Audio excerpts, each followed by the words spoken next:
आज दिल्ली का विधानसभा चुनाव की जो वोटिंग थी वो समाप्त हो गई है। उसके बाद तमाम एग्जिट पोल के नतीजे सामने आ गए हैं। जो एग्जिट पोल आ रहा है उसके मुताबिक ज्यादातर एग्जिट पोल जो है वो भारतीय जनता पार्टी की सरकार बनाते हुए नजर आ रहे हैं। द पोलिस्टर प्रेडिक्ट जो है वो ये कह रहा है कि बीजेपी भारतीय जनता पार्टी 36 से 44, आम आदमी पार्टी 26 से 34, कांग्रेस 0 और अदर्स भी 0, यानी सीधा सीधा मुकाबला बीजेपी और आम आदमी पार्टी का है। उसके अलावा पोल डायरी का जो सर्वे है वो ये है कि बीजेपी 42 से 50, आम आदमी पार्टी 18 से 25, कांग्रेस 2 और अदर्स 0। चाणक्य का जो सर्वे है उसके मुताबिक भारतीय जनता पार्टी 39 से 44, आम आदमी पार्टी 25 से 28, कांग्रेस 2 से 3, अदर्स 0।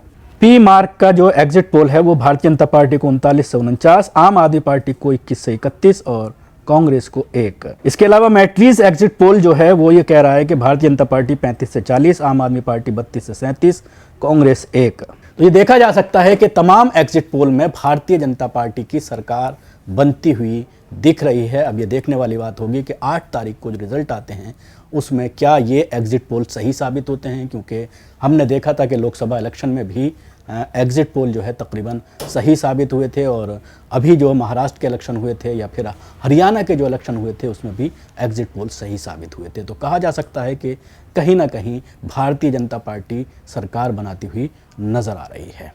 आदाब, मैं हूं शकील अहमद और आप देख रहे हैं न्यूज़ MX। दिल्ली विधानसभा की आज जो वोटिंग है वो ख़त्म हो चुकी है और तकरीबन कुछ इलाकों में देखने में आ रहा है कि 60 से भी ज़्यादा वोटिंग हुई है, लेकिन कुछ इलाकों में 45-46% तक वोटिंग प्रतिशत रहा है। अभी इलेक्शन कमीशन के ज़रिए फाइनल आंकड़ा अभी तक सामने नहीं आया है कि पूरी दिल्ली में कितना जो है वोटिंग प्रतिशत रहा है। लेकिन ख़ासतौर से अगर हम बात करते हैं जो मुस्लिम बहुल सीटें हैं जहाँ पर मुसलमान आपस में लड़ रहे हैं, और सबसे ज़्यादा इस बार जो चर्चा है वो ओखला विधानसभा और मुस्तफ़ाबाद की है।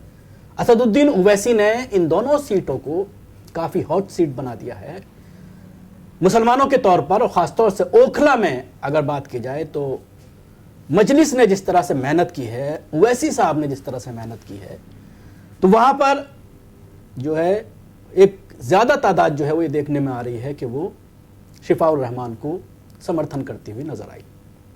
इन्हीं सारी सीटों को लेकर के हम बात करेंगे, जिसमें मटिया महल भी है, सीलमपुर भी है, उसके अलावा बल्ली मारान है। इन तमाम मुस्लिम बहुल जो सीटें हैं उन पर बात करने के लिए हमारे साथ मौजूद हैं हमारा समाज के एडिटर शेरवानी साहब, सादिक शेरवानी साहब, जो आज पूरे दिन फील्ड में रहे और ख़ासतौर से जो मुस्लिम बहुल सीटें हैं उनका उन्होंने जायज़ा लिया है, जाकर के लोगों से बात की है।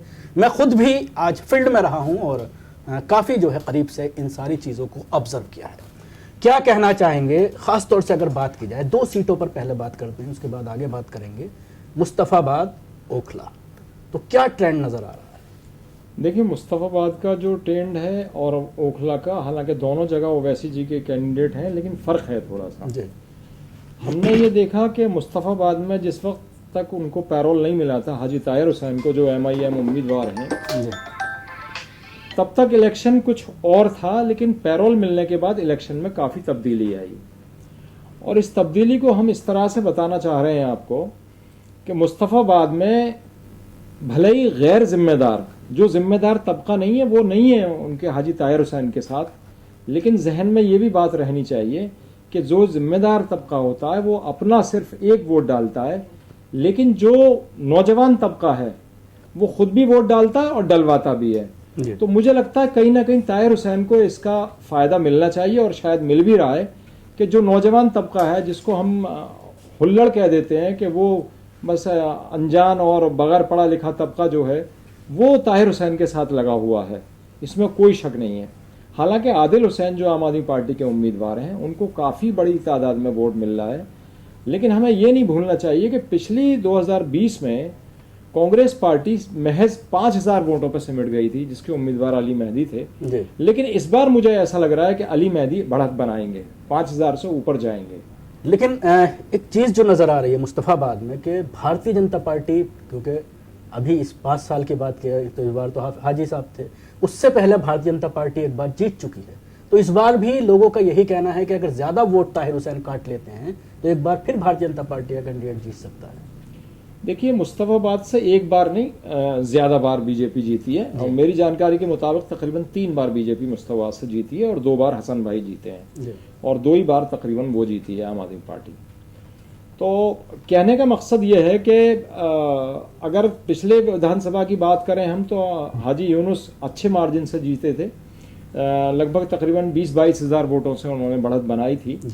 तो उसमें हमने ये देखा था कि अली मेहदी जो कांग्रेस उम्मीदवार थे, जब MIM का कोई कैंडिडेट नहीं था तो वो महज 5,000 वोटों पर सिमट गए थे और मुसलमानों ने बिल्कुल एक तरफा होकर आम आदमी पार्टी को वोट दिया था। लेकिन इस बार जो है वो तब्दीली है वहाँ, और तब्दीली इस मायने में मैं कह रहा हूँ कि वहाँ लोगों ने अभी तक ऐसा जहन हमारी नज़र में नहीं आया कि एक तरफा वोट पड़ा हो। कुछ इलाकों वाइज के हिसाब से एक तो ये है कि मुस्तफाबाद बड़ी सी विधानसभा है और वहाँ 5 कारपोरेशन के वार्ड हैं। इसी तरह से अगर ओखला की बात करेंगे तो वहाँ भी 5 वार्ड। तो ताहिर हुसैन का जो एक मजलूम काट था, तो आपका ये कहना है कि ज्यादा काम वहाँ पर नहीं आया? अगर मुस्तफा, हाँ, बहुत ज्यादा काम नहीं आया लेकिन फिर भी काम आया है। हमारे पास जो इनपुट है, जो हमने देखा, लोगों से बातचीत की, वो असल में वार्ड बटे हुए हैं वहाँ।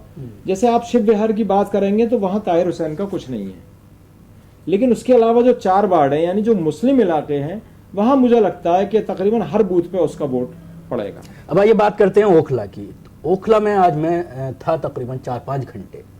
तो जो तीनों बूथ हैं ओखला के, खासतौर से देखा जाए शाहीन बाग, जामिया नगर और बटला हाउस, हालांकि 2 बजे तक तो भीड़ बहुत कम थी। उसके बाद लोगों ने आना शुरू किया, नमाज के बाद जोहर किए, खाना वाना खा करके आराम से लोग घरों से निकले।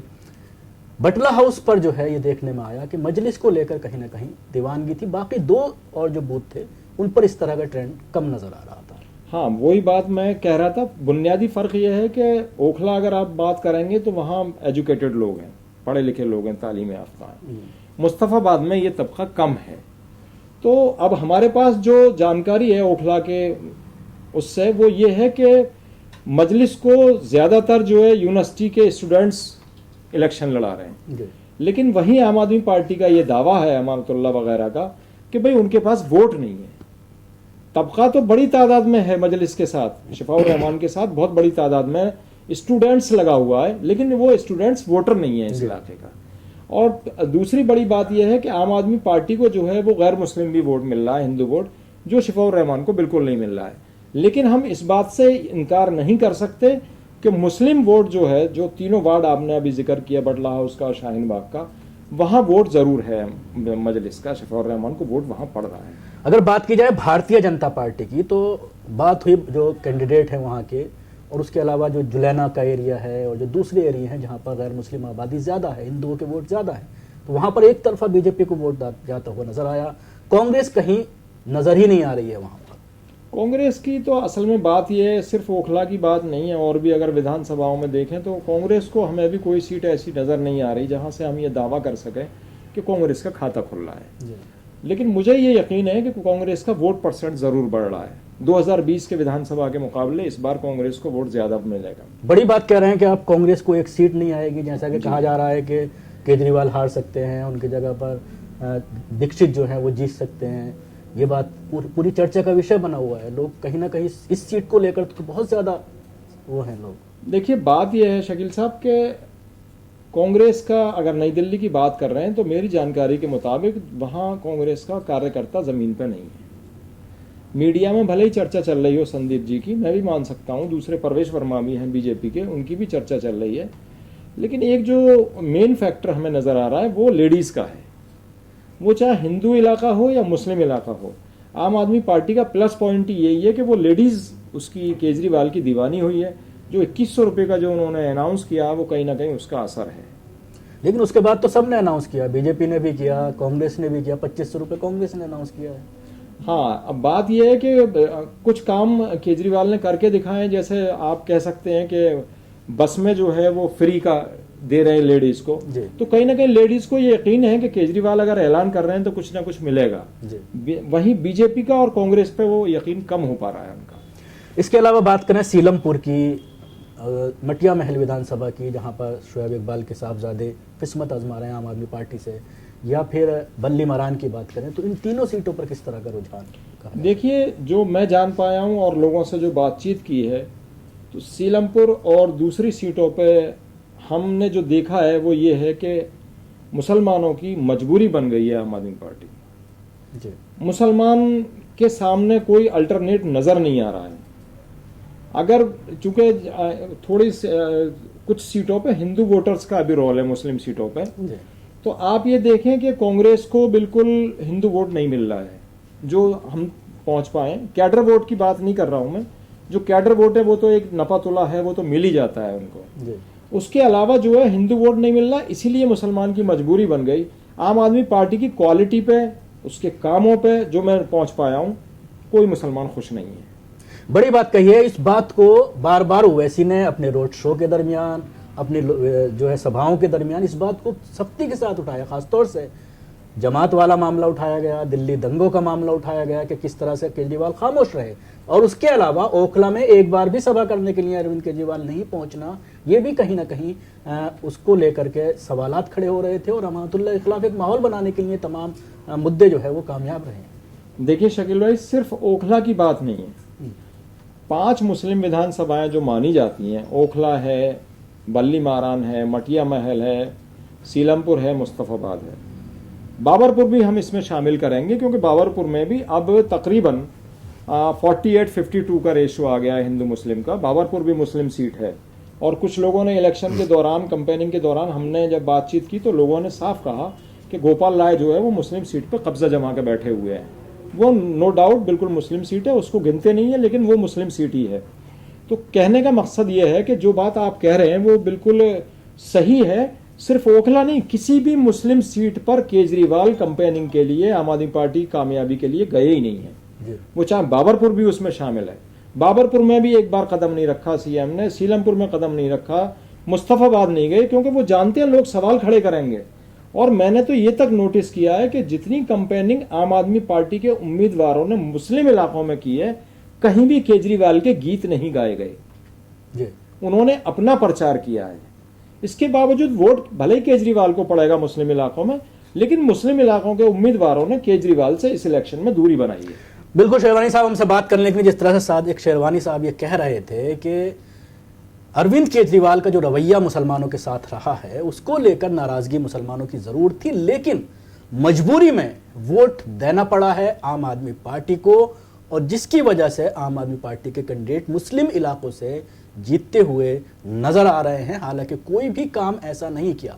दिल्ली दंगों की अगर बात करते हैं, उसमें अरविंद केजरीवाल का जो रोल रहा, उसको लेकर लगातार सवालात खड़े होते हैं कि किस तरह से, जिस तरह से मरहम लगाना चाहिए था जो मजलूमीन थे उनके ऊपर, सिवाय मुआवजा देने के अलावा कोई और काम नहीं किया गया, एक बयान तक नहीं दिया गया, या फिर जब ये पूरा घटना घट रही थी उस वक्त वहां पर पहुंच करके हालात को कंट्रोल करने की बात करना, ये तमाम चीज़ें ऐसी हैं जो कहीं ना कहीं अरविंद केजरीवाल के ऊपर सवालात खड़े करती हैं। और यही वजह है कि ओवैसी जैसे लोग इस तरह के मामलों को फिर उठाते हैं, और उसके बाद कहीं ना कहीं पोलराइजेशन होता है।